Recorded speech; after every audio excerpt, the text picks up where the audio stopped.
Allez, on fait la dernière compétence sur la factorisation par un facteur premier, comme ici le a. Ok, c'est la dernière fois qu'on va utiliser, c'est un peu cette formule si vous voulez. Ok, donc cette fois, cette compétence, on va faire apparaître des carrés sur des petites parenthèses. Voilà, allons-y. Donc, comme c'est la première fois, encore une fois, je vais bien vous montrer comment bien le faire au début. Quand on a quelque chose au carré, vous en rappelez, quand j'ai a au carré, c'est tout simplement a fois a. Ok, c'est bien ça. La chose à retenir avec le carré et les puissances en général, c'est le nombre de fois où le facteur ou la puissance, le facteur se répète. Donc, plutôt que de laisser ce carré comme ça, je vous propose de l'écrire comme ça. Donc, le répéter 2 fois. Hop, c'est un peu moche. Voilà, là j'ai bien x plus 1 au carré qui est x plus 1, facteur de x plus 1. Je remets ce qu'il y a à droite de mon expression, voilà. Donc là j'ai réécrit exactement la même chose, j'ai rien changé. Hein.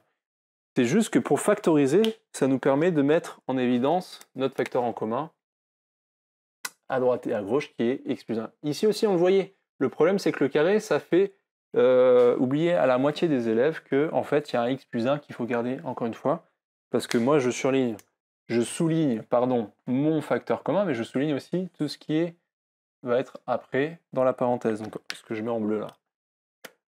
Allez, je mets en facteur mon x plus 1, voilà, ce qui est en orange, et alors là je vais mettre aussi quand même des crochets, hop, mon x plus 1 en bleu là, donc c'est celui-là, le plus qui est là, et le 2 qui est tout seul, donc je peux fermer là, mon petit crochet.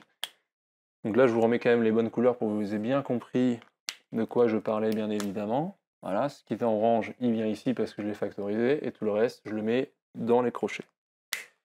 Ce qui nous reste à faire maintenant, c'est quoi? Simplifier toute cette expression qui est un peu lourde là. J'ai juste mon x plus 1, lequel je peux enlever les parenthèses.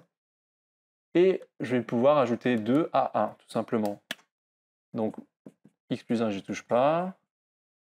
Et je mets entre parenthèses, x plus 1 plus 2, ça me fait x plus 3. Très bien. Et voilà, j'ai fini, je ne peux pas réduire plus.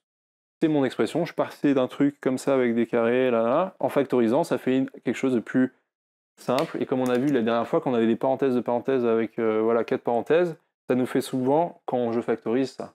Avec les carrés, c'est pareil, parce que vous avez vu, pareil, ça revient à peu près la même configuration. Allez, on en fait d'autres. Vous faites, vous, des exercices pour vous entraîner. Ça vaut le coup vraiment de manipuler ces exercices pour bien les maîtriser. On se fait d'autres exercices tout de suite. Allez, à tout de suite.